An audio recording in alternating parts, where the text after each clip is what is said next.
Euroregione News. Servizi sociali in Medio Friuli senza soldi.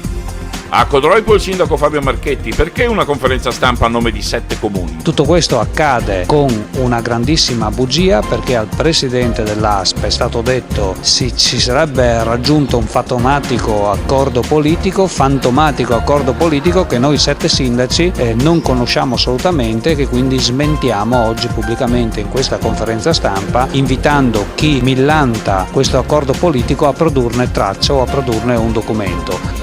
Qui non stiamo facendo politica di partito, qui non stiamo facendo Codroipo contro Basigliano o Talmassons contro Sedegliano, qui stiamo parlando della povera gente che ha diritto ad avere un contributo che la Regione ha già erogato all'UTI, stiamo parlando di oltre 2.400.000 euro che sono nelle loro casse e ancora sono in attesa di essere erogati. Agosto è già finito, prima della fine di settembre questi soldi non arriveranno, io non so come queste persone faranno a tirare avanti. Dal Medio Friuli per Euroregione News, Marco Mascioni. Euroregione News.